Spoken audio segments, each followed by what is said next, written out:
You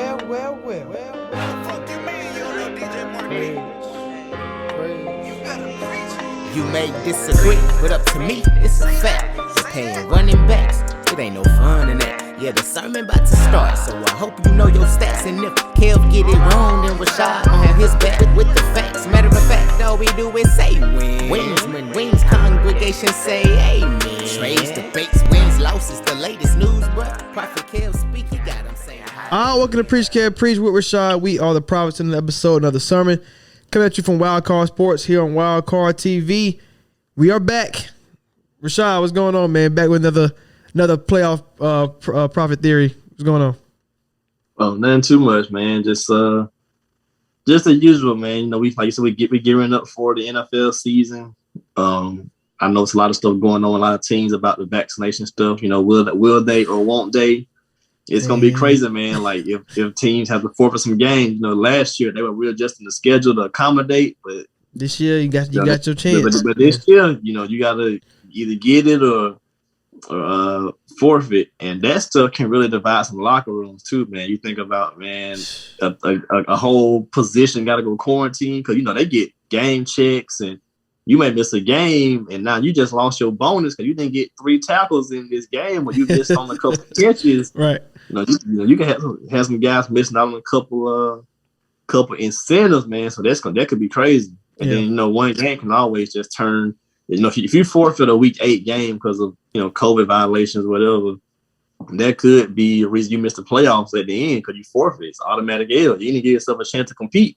Yeah, I'm about to say, I don't know if you saw Kirk Cousins talking about something like he might have to get plexiglass around him. So I was like, come on, bro, I guess everybody got their undisclosed reasons for not doing it, but at the end of the day, if you Kirk Cousins or I think Cam Newton is not and Lamar Jackson's not. If you get the, you know, we get to the Super Bowl and now boom, you get COVID or you gotta go protocols and now you can't play. They're not postponing that game. They're not postponing, and they're not gonna wait for you, bro. Like that's the sad part about it. But that's gonna be tricky, man. And that's when we talk about the prophet playoff theory, you know, that's something that's like not adding to this, but you have to very be cautious. Like as far as, you know, if somebody missing 3, 4, 5 games because they, you know, COVID protocols, that's just stuff like, we just can't. You got to think about people like Lamar and Cam have had COVID. They've had it. Yeah.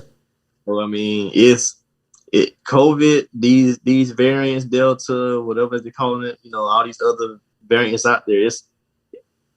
It's making its way around, man. And, you know, you never know what kind of lifestyle people are living outside of football practice, you know, parties, promotion, promoting products, traveling, stuff like that. I mean, I just hope everybody stays safe, you know. I mean, I know last year was tough for the NFL to navigate through that. But this year, they basically have a zero tolerance policy. We're going to go on, whether you vaccinated or not, we're going on. Bro, tell me this. If you told me, if I told you I give you $20 million to play a sport and you got to be vaccinated, bro, I'm doing it. I don't care. I'm doing it. I ain't going partying. Like, it just, I don't know. Yeah, like I understand it both ways, man. Like, I know people feel like they being experimented on and they feel like this isn't a legit thing, but at the same time, you know, you want to protect yourself, your family, and the people you're coming into contact with, you know. So, but everybody has their own perspective, their own prerogative. This is going to be something that divides the NFL, the country, and really the world for the next couple of years until COVID is no longer a thing. So, I guess everybody got to just, you know, accept this is our reality for. I mean, we spent all 2020 with this going on. We're basically through most part of 2021 with it. And with these variants popping up, this gonna be in play in 2022. So 2022, COVID's gonna be here for a minute, man. Oh man, let me tell you somebody who COVID here for a good time and a long time, man. Oh, all right. So let's get into the NFC South. We already tackled the AFC South. Hopefully, you already heard that show. If you didn't, make sure you check that out on all platforms.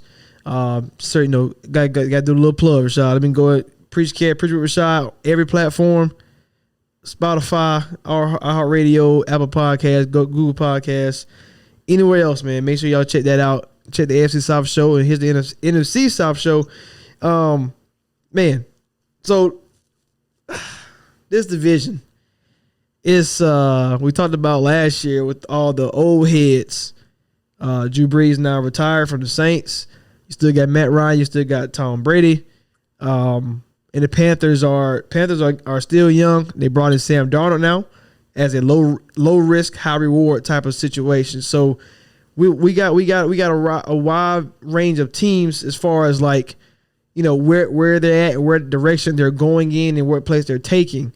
So we're going to start with the Atlanta Falcons, who I think are in a crazy situation because they're in that land between rebuilding but yet trying to retool at the same time, because you have, you know, Matt Ryan, who for the most part of the last decade and some change has been a staple for that franchise, and you know, won an MVP a couple years ago, helped get to the Super Bowl. You had Julio Jones, who's now gone.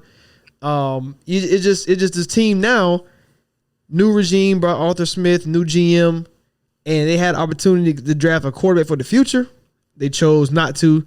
They chose to draft maybe the best player in the draft, and Kyle Pitts, dynamic tight end / receiver, whatever you want to call him. He's an offensive weapon. But I just think they're in that land between rebuilding and retooling. And when you're trying to chase, you know, Tampa and trying to chase New Orleans as far as roster, and you're trying to stay ahead of Carolina, it's hard to do when you living in the past with Matt Ryan, yet you're trying to move on at the same time for the future with the new GM and new coach. So, what's your thoughts about Atlanta, man? Man, it's been a wild ride for the Falcons, man. They fired Dan Quinn midway through last season. That was, in our opinion, long overdue. You had, of course, the Julio Jones. I'm out of there. We had Shannon Sharp calling him on live TV. So, you know, they've made some changes, man. The new GM, Terry Fontenot, did make a trade to get Julio out of there. He's now on the Titans, so we talked about previously. So the Falcons, man, they're just trying to navigate this whole retooling and reshaping of the roster and the front office pretty much. So I guess you have now Calvin Ridley stepping up to be a number one. You have Kyle Pitts. I think Matt Ryan still has some more good years left, but, you know, you got a new coach, Arthur Smith, former OC of the Titans. You got to learn a new system, new language with him. We know everybody isn't cut out to be a head coach. Some guys are built to be coordinators. So let's see how the Arthur Smith hiring translates to on the field, in the locker room. So I think the Dan Quinn voice are just wore thin. So I think they need to change. But roster-wise, man, they got some work to do. Matt Ryan, a few more years left. You drafted Pitts, Ridley, solid weapons. But outside of that, those are Jarrett. the names you'll see that stand out. But after that, it's like, what else do you have? You know, defensively, they're nothing to write home about. Running back wise, nothing that really just stands out. Shout out Mike Davis now. Shout out Mike Davis.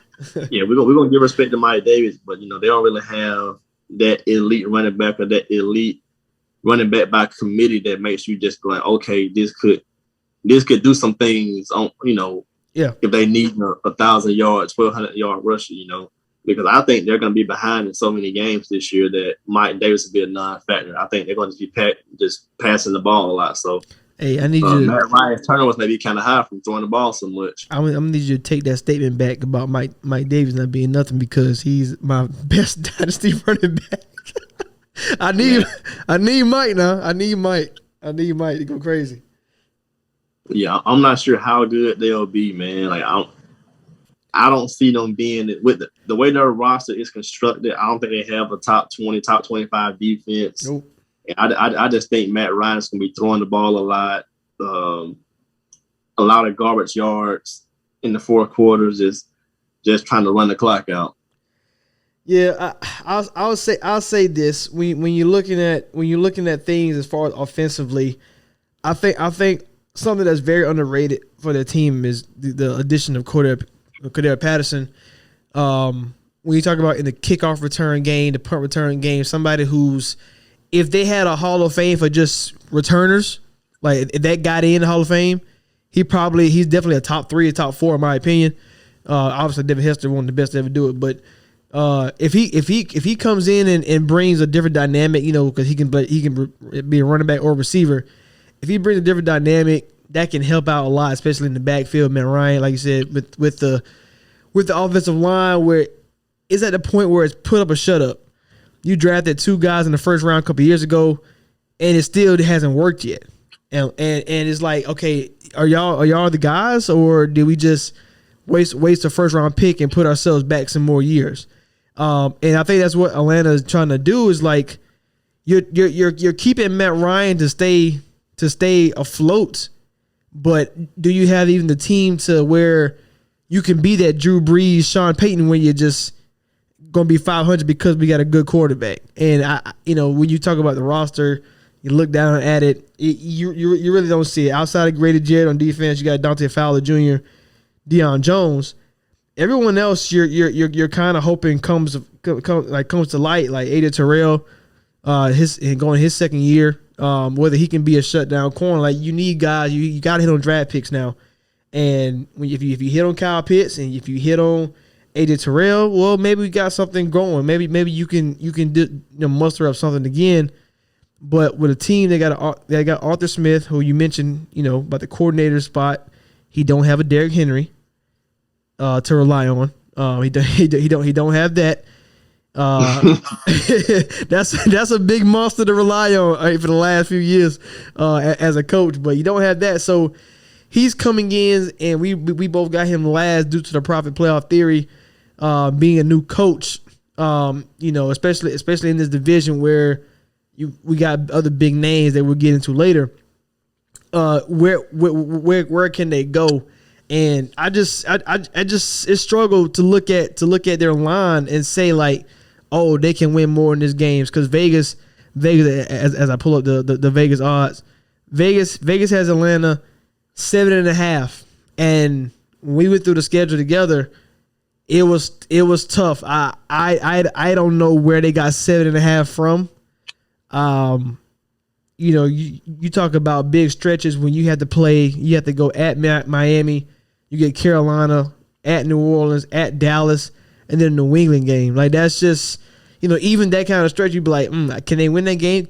Can they beat Tampa Bay, Giants, and Washington all in a row? Then it's a lot of stretches like that where, you just hope that Atlanta can get 1 out of the next 4. And I don't see how they got 7. So, which is pretty much 500 football, 7-10, 8-9. That, to me, that's right around the cuffs of mediocrity. And I don't see Atlanta doing that at all.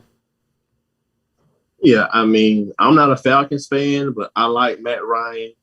I still think where he's at in his career, he is a top 12, top 13 QB in the game right now. I mean, if you really just nitpick it, you can probably find. I can kind of see why they may have. If you just took the easiest games, I can see why the line is around 7. Like if you just took the Phillies, the Giants, the Jets, a split with Carolina, that would be 4. Jags 5, Detroit 6, and maybe a split with New Orleans 7. Okay. I mean, I can kind of see where they might have got that 7 from, but that's just being overly optimistic. I don't see the Falcons getting 7 wins or over 7 wins. I have them under. I have them at 4 wins, and I just think with their roster and the teams they're playing, I just think they're going to be outmatched most weeks, or they won't be able to get the stops to close out most teams. Yeah, if they're in a close game. I would say I think that's what it is, because it was a couple years ago where they had a great offense, but the defense always would blow the game anyway. So I got Atlanta at 6-11. I showed a little bit more respect than you did on that part, but I think that's where they're at. I think if you're a gambling person, taking the under is probably the safer bet. And you're talking about through the first 5 weeks, if they get 3 wins, then you may be in trouble. But if they're at 1-4 or 2-3, you might be smooth sailing ahead because it is a lot of tough games on the after the bye. And even that's what I hate. They have the early bye. They have a week 6 bye, so you're gonna play a lot of games. And you're gonna play a lot of games after the bye, man. Yeah, a early bye, and that's then tough. you have I just don't think, man, that early bye is gonna hurt them because they just have so many tough games, and with a new coach, I just think that's gonna hurt them. Yeah. Hey, Arthur Smith, word of advice, or just so you know, Derrick Henry ain't walking through that door. That's just something you need to know. From one dynamic running back and Derrick Henry to another, Christian McCaffrey, Carolina Panthers. They was 5-11 last year. It's another team that's growing. The last year I think they was the only team ever in history to draft all picks on one side of the ball, all defensive side.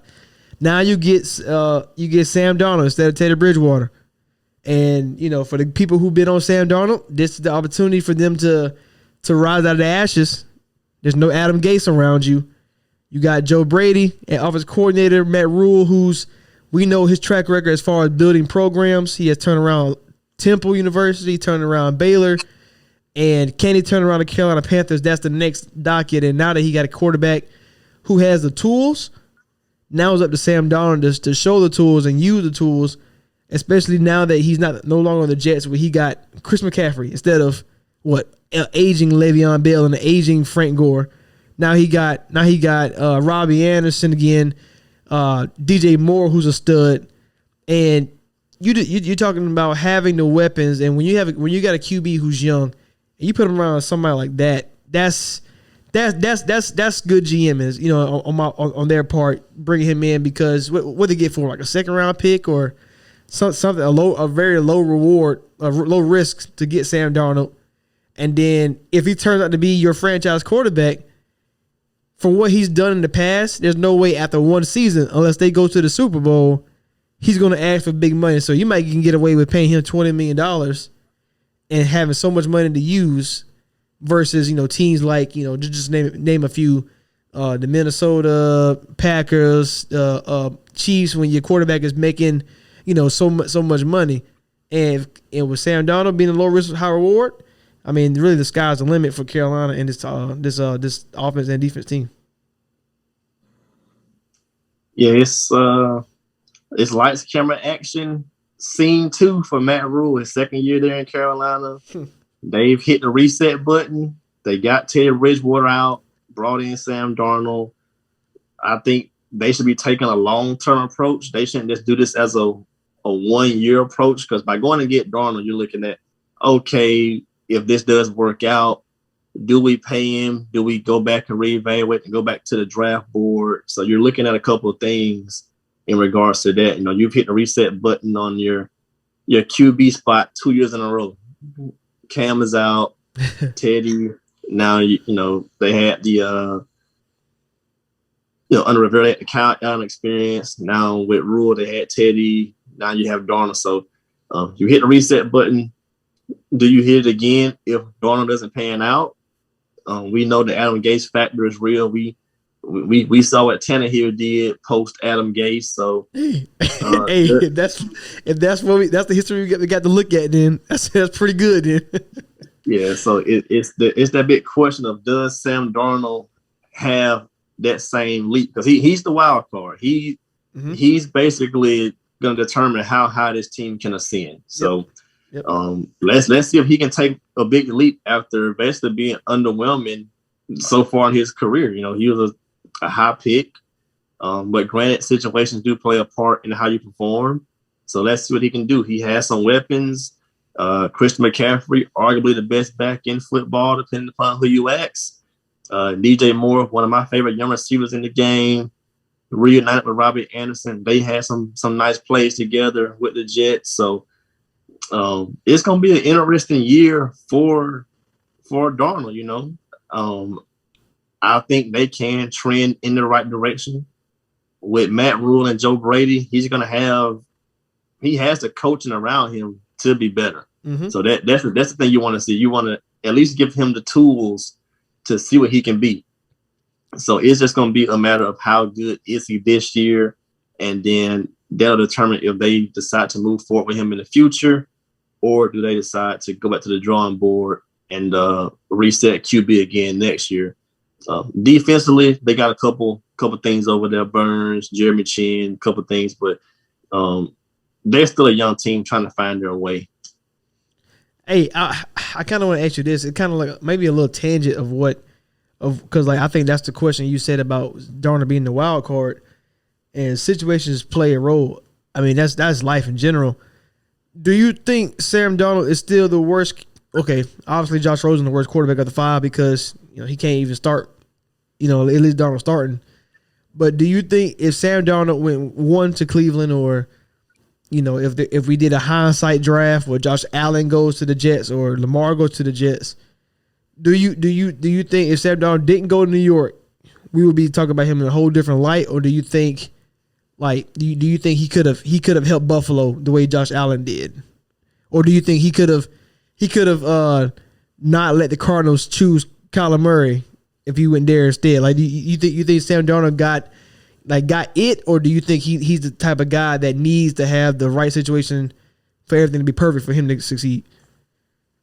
Oh yeah, he's definitely going to be a situational QB. I mean, I think everybody from his draft is a situational QB. Like Lamar going to the Ravens, that's the perfect spot for him because they transformed their whole team to fit him. Josh Allen, Brian Dable, they were patient with Josh Allen, helped develop him. We saw how bad Baker was before, they made the changes there against Stefanski. He had a career year. Now they talk about paying him potentially long-term money. So I think that whole draft has just been a situational type draft. I mean, you rarely get just a transcendent talent that can just overcome everything. Like Andrew Luck's don't pop up every draft class. So, yeah. He was winning 11 games with the worst O-lines, worst defenses out there. So you don't get those many guys that can just cover up so many weaknesses with their talent, but every so often, like those generational talents. And just that draft class, they're all good players, but they're just not those generational type talents. All right, let's take a little peek into Carolina's schedule before we move on. I was sitting there, the Vegas has them at 7.5, and I'm sitting here looking at the schedule, and they just like the Atlanta Falcons. I think it's easier to find 7 than it is with Atlanta, but at the same time, it's still difficult. Obviously, you start the season off against the Jets, but and Texas in 2 of your first 3 weeks. But you pencil in at New Orleans, at Dallas, a Philly game, which I don't think we too much high on them. But Minnesota, you got New England penciled in down there. It was not a terrible schedule. It's just the fact that you probably gonna have 2 L's already. You already starting the year off 0-2 because you got the Buccaneers in your division. So it's kind of like how can we muster up enough wins to get there? And I can see it. I think Vegas are pretty much close to the line, and I think we are right there with them as far as where we at. But right now we got a slight under 7.5. I had them at 7-10. So that's toss up games where you got Washington, or you got when they play Philly, when they play the Jets. Those are, can they beat those type of teams and get over the hump? That's all you have to worry about. Yeah, I'm going under for their win total. I have them at 6-11, but this is a bet that if you really believe in it, you should go for it. Like under, that's over or under. If you believe in it, you got to go for it, because this is one of those teams where, depending upon how they start, you could be sweating it out. Because at the end, of course, they got to play Tampa Bay twice and Buffalo. So you can go and try to probably pencil in, and that's going to be at Buffalo. So you can probably go ahead and pencil in 3 L's right there. Right. But everything else, man, it could make you sweat. You open up with the Jets. You got Houston up there, Philadelphia. Like, there's a couple of teams that are considered going to be towards the bottom of the league. Of course, we'll talk about them in a second. Saints with no Drew Brees. You still got to go to that crazy stadium, but without Drew Brees, you don't fear them as much. As much. You still got to deal with teams like the Giants that could the Daniel Jones thing. How good will he or won't he be? The Patriots week 9, will they be going through a QB controversy? So you got some teams where you can maybe catch somebody slipping and potentially sweat out the over or the under. But I haven't met 6 wins. I mean, I think Darnold, depending upon what the Saints do at QB, I think Darnold's the 3rd best QB here. And then you got to look at just the coach, Matt Rule's 2nd year. I think he's the 3rd best coach in the division. So they won't be in the playoffs, but they'll have potential to catch a couple of teams slipping and maybe make a couple games competitive. I'm about to say I think I'll double down right here and say the Carolina Panthers once again will be a pain in the ass. Like I think 6 or 7 wins, but probably when you look at their record or look overall, they probably have 4 games losing by 1 possession. Or like they lose the coin, lose a little pass interference call here and now they lost the game. It's gonna be stuff like that probably holds Carolina back as a young team. And I think they're probably maybe 1 more year away, especially if Sam Darnold is anything that we think he can be with the situation he's in now with no Adam Gase. You remove Adam Gase, you go from the worst quarterback in the league to at least number 25. So that's already an improvement. Now that you got McCaffrey around, DJ Moore around you, Robbie Anderson, do you go up to number 20 like that? So that's the kind of range that Sam Darnold is going from New York to Carolina. So they're gonna be an interesting team. I think they're gonna be one of the most teams that put a pain in your ass for real. Because you go play Carolina, you think you're gonna be sweet. You gonna go home with an L. Yeah, so, you're gonna be in a fight because they have firepower and they have some solid players on defense, man. Yeah. They drafted J.C. Horn. They just young. That's all it is. Yeah. Yeah, they got to get some experience together. And like right now is one of those times where you want to capitalize on those young contracts. If they could get QB figured out quickly and maybe hit on the picks, they could be a standing team. Right. All right, let's go. Let's move on to the New Orleans Saints. Let's go down to the Bayou. No Drew Brees. Last year they were 12-4. Actually, they won this division. They beat the Buccaneers twice in the season, lost to them in the playoffs. The Vegas line had them at 9 wins. So without Drew Brees, they're saying 12-4 go to 9 and 8 now with the added extra game. This team got 2 situations. It is the QB situation, Jameis versus Taysom, and then it's the Mike Thomas situation with the whole surgery, getting it late and whether he get traded or not, and all this kind of stuff. So let's start with the QB situation, Winston versus Taysom. I'm going with this. If we're doing a ranking of quarterbacks and you separate the two, I'm taking Winston a lot higher. Like in my QB rankings, probably like above, probably a top 25 without question. But if it's Taysom Hill, I just don't see myself putting him in the top 25 situation. And yeah, he can be serviceable when you got the handoffs and you got the play action RPOs and all that kind of stuff. But I just don't understand like why they paid him what they did as far as a QB, but he can do other things. But if he win QB1. He's not on the special teams. His value go down because he's not doing the tight end, and you want to protect him more. So you're probably not running as much as you would with him if you had a Drew Brees. So I think they're going to work make his value go down because when he's already not as good as QB, now you got him playing QB and not playing the special teams role and tight ends role and all that kind of stuff. Now you just got all over the place where you got a guy like Jameis who's capable of getting you 5,000 passing yards. And yeah, he might throw 30 picks too. But I think under Sean Payton tree, under learning from Drew Brees, that he's not going to be the same guy he was in Tampa. And I think I can double stamp that. Like he learned something by now. The Saints are just so funny, man. Like they've just been in the news for so many different reasons. You got Jameis running through the man, Jameis funny, bro. That's a funny individual. Jameis got hit stick running during the practice drill. Mike Thomas, it seems like the last couple of years he's been a headache for him. I want my money. He gets his money, get hurt, take all. He played through injury because it was Drew Brees' last year. Teammates. And then you getting in scuffles. Then now the whole surgery thing. Man. And then you add on top of that, my biggest concern was just their salary cap situation. Like they are in salary cap purgatory. They are strapped. So they've made some roster cuts and things I think could hurt them. For the third time in a row, man, I think Vegas is being way too generous. I think Sean Payton is the best coach in this division. His track record is proven what he can do on the offensive end. Jameis said he wanted to go down there and go to QB camp. I'm sure under Sean Payton's tutelage and a year under Drew Brees, Jameis has learned some things along with getting that eye surgery. But, man, I think the Saints have a long road ahead, just salary cap wise and with the Mike Thomas thing. And can Alvin Kamara hold up now? Because your receiving core might slant board with your main thing. So now you counting on, Traquan and all those guys to come through for you, man. So I'm wondering by adding Devontae Freeman and you still have Latavius Murray, they kind of just make Kamara become a de facto receiver. Yeah, he receiver. That's the only way. You might well go wishbone with Taysom Hill at quarterback.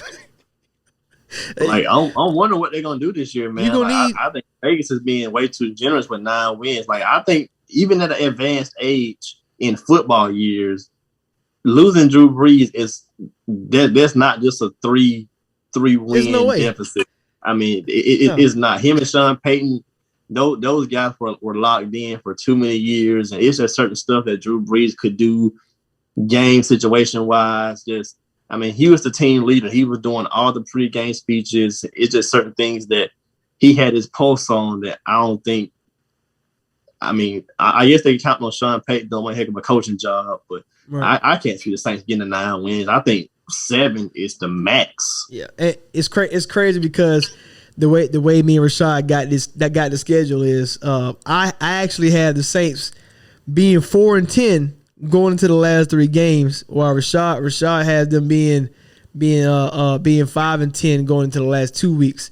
So I think that's a big problem. We sitting here saying Saints bounce back at the end, towards the end to even be respectable. Where for the most part we have them way under 500, and clearly the work probably just as bad as Atlanta, but they come around and win some games, and instead of being a top 7 draft pick to get a QB or whatever, they're gonna be like number 13 now. And the Saints, this is another under that I'm gonna have to smash with confidence because I don't know how they could, like you said, with the leadership. I don't know how they can win, even if it's Jameis, who I think is the better quarterback of the two. But who are you throwing the ball to? Like, as much as we love Sean Payton, I think we can all agree, any sport, can you name a great coach that didn't have a great player, or vice versa? Like I guess vice versa is probably more. You can find more great players that don't have great coaches, but you ain't finding great coaches who ain't got no great players. And Sean Payton, outside of Slambo and Kamara, Callaway and Traquan Smith and who was I missing? You had Emmanuel Sanders and Jared Cook. They old, so you had to let them go. You got what's tight end Troutman and Adam Troutman, I think his name. Like that's another guy. At least in fantasy, I'm gonna take him, but he got nothing. And how is Sean Payton gonna draw this up? Hey, coach of the year if they get 10 wins. Coach of the year, get it to him. I like their defense, man.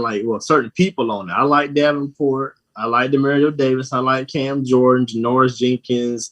I like Lattimore. I like some of their stuff on defense. Yeah, but I don't know, man. I think offense could hold them back a little bit. I just think they have a couple of. He got to coach his ass off. Yeah, I just think they have a couple of things where they gotta get it figured out, and it's gonna take a year or two to get it figured out. Pretty much, their season will be determined in the first 8 weeks. You're gonna start off with Green Bay at home. Granted, Green Bay's been going through their turmoil, but this should be a primetime matchup. Normally, Breeze versus Rodgers, but without Breeze, I got to take Rodgers by default. You're going to go on the road to New England. You're going on the road to Washington with their vaunted defense. You get your bye. You're gonna go to Seattle, and then you'll come back home and play Tampa Bay. You swept Tampa Bay in the regular season last year. You will not sweep them. You probably won't even win a game against them this year. So, I mean, just those games alone in the first 8 weeks are probably all L's. Yeah, I have the same thing. I had them only winning one game in the first 8 weeks. so it's gonna be tough. It's gonna be tough. I don't know. I don't understand the 9.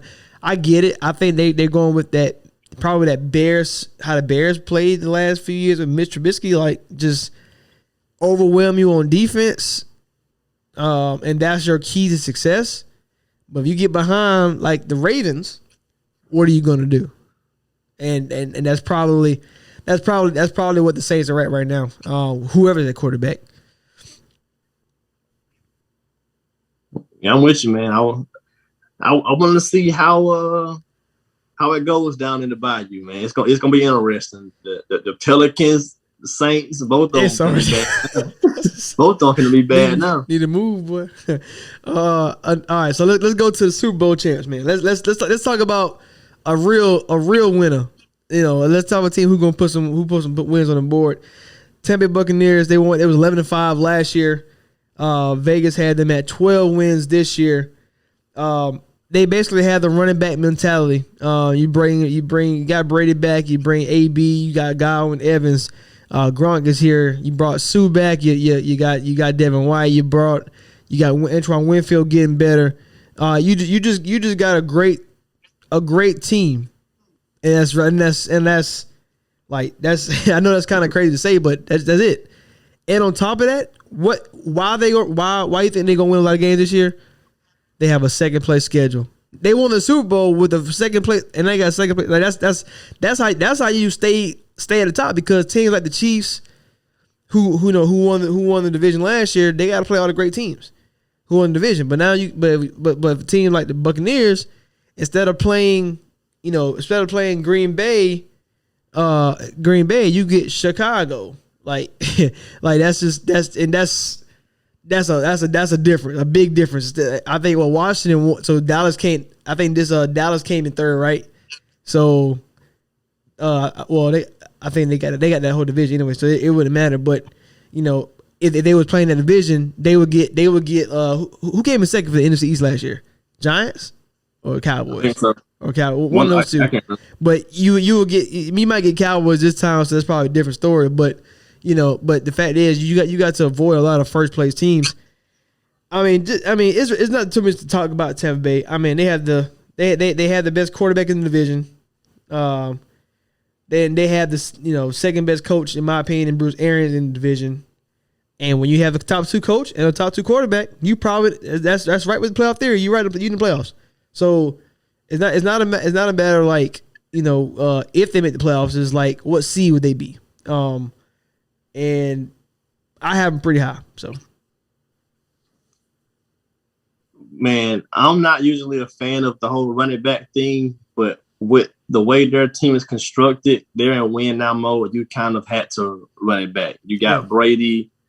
I mean, his last year in New England, it looked like he was aging, but he just didn't have the weapons. I mean, at his age, he still can do his thing. He just needed the weapons, and he proved that with Tampa Bay, you give me the weapons and a solid defense, I can get us to where we need to go. And they were 11-5.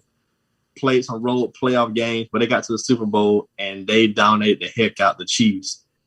And they brought back every key free agent, all your young guys. Now that they've been around, some vets been around Brady, that 1 year is going to be huge for them, like the Tristan Wirfs and all those guys. Yep. I mean, he's a freaking machine. I mean, you saw video of him in the offseason doing box jumps. I mean, that's a dude. That dude's a machine. Come on now.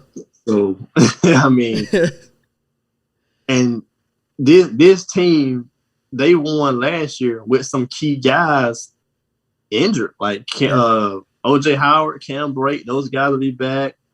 You got Antonio Brown midway through the year, Fournette midway through the year. And they added Gio Bernard at running back. Like they have Gio Bernard, and you already still have Leonard Fournette, who And on this team, I mean, I think he was a solid back anyway, but now that you're just saying, like, just run the ball, you ain't got to do all the extra catching and stuff. Fournette's going to be big time. You still got Ronald Jones. I mean, the defense, you sign back all your key hitters, Shaq Barrett, JPP, Devin White, Antoine Winfield Jr., those young guys. I mean, you brought back your entire 22 starters, man. Like, I think they're going to run roughshod over the season, man. I think they're going to probably be at least a 14-win team. That 12 wins, smashing that over. Yeah, that 12 wins, I mean, that's modest because you're playing. I think they're the best team. Every week they step on the field, I think they're the best team. The only team that you can probably match up with them and say will be close would be the Rams, and they're traveling west.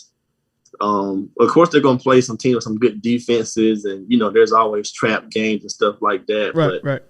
The two best rosters I think they're going to play are going to be the Rams and the Colts, and then Buffalo right there as well. But those are going to be the toughest 3 games. I'm about to say it, and it's like on paper. Yeah, on paper. I think the part we got to talk about is like. Where is like you see where they can get trapped up at, but like you mentioned about how great the roster is, you just expect them to come out here and win a lot of games. I mean, they start the week against Dallas. That's going to be a hyped up game. And you play the NFC East, who last year Washington won at 7-9, 8-8 to win the division. And you had the AFC. That was a tough playoff game, man. With Heineke. So if that's the thing, in Washington, if Fitzpatrick can play Fitzmagic football, that could be a trap game. And it's a lot of teams like that on the schedule. They got Miami, like I said, Buffalo. But it's just so hard to be the team that has a great roster, has a great QB. He's number 1 in the division, a great coach. And on top of that, you got the second place schedule. Like, you didn't even get the first place, so you got to play the second best team in every other division, and you already the best team in the league. Like, so that's where Tampa Bay shines. Probably be the 1 seed again, and if that's the case, probably favored to win the Super Bowl again. I mean, I don't know what to say. It's just too great. You can't have the great roster like that and think they're not going to win it again. Yeah, I mean, it's just a matter of how many games are they going to win, because they're going to be favored every week. I'll take the over. I'll take over, definitely. Yeah, they should definitely be favored every week. I mean, then the back end of their schedule is favorable. So, they're going to be some trap games here and there. Of course, you'll have the hype of the New England game and stuff like that, but there are some games in there where they could slip up, but 12 wins should be a lot. You can go ahead and book it. Yeah. All right, so let's wrap up the NFC South with a couple things real quick. So going through the ranking for the coaching. So we both agree that Sean Payton is number 1, followed by Bruce Arians. Now, I think that's a very close race. I don't think Sean Payton blows him out the water. But we'll still get this slight edge to Sean Payton. Number 3, we got Matt Rule, consensus. And then number 4, Arthur Smith from the Tennessee Titans, we talked about earlier. QBs in this division, we pretty much the same. We got Tom Brady, number 1, Matt Ryan, number 2. And we talk about it, Matt Ryan, number 2, is just probably by default. He probably still a top 15 quarterback. But Carolina, the Sam Darnold getting to that top 20 range. And then New Orleans, where they got 2 guys who they still haven't made their mind up. So, that can flip flop. You got Sam Darnold at 3. I had him at 4 because I think Jameis is better. But if you told me Taysom Hill starting, Taysom at 4 and Darnold at 3. So, with that being said, Tampa Bay Buccaneers. If you didn't know now you know that we have to win the division. I mean, we told you to hit the under on the Panthers, Falcons, and Saints. So that's pretty obvious. So we think Tampa Bay wins in this landslide based off the profit theory of all the numbers. It's a landslide, not even close. So Tampa should double every other team in the division wins. Like, they should have at least 14 wins. I think the max from Falcons, Carolina, and Saints would be 7 wins. So that's a good bowl. The Bucs should be at least 14 wins. That's a good prediction right there. Hey, we gonna make sure we round this back. We gonna round this back when we come back to it. Hey, that's the NFC South. Do you got anything else you want to add to this division? I mean, it's Tampa Bay's division to lose at this point. I think you got to put Tom Brady up there for MVP consideration, man. He's going to have all the weapons for the whole season. The record's going to be there. He may go for 5,000 passing yards. And I'll say that I'll still double down that Carolina Panthers are going to be the pain in the ass of the league. And Rashad said it's still in probably 7, and it probably is. But can they push teams to the brink? And they got Tampa Bay in 2 of the last 3 games. So we'll see if Carolina will fight for it and try to see if they can take out Tampa Bay. So that's the NFC South. Tampa Bay Buccaneers winning the division. We'll be back. We got what? That's only 2 down. So 6 more to go. The year of the Buck, man. The Milwaukee Bucks has won the NBA championship. The Bucks from Tampa Bay, previous year NFL champs. Let's see if they can run it back and defend the crown. Hey, both teams running it back. So hey, all right. Appreciate Rashad. We out.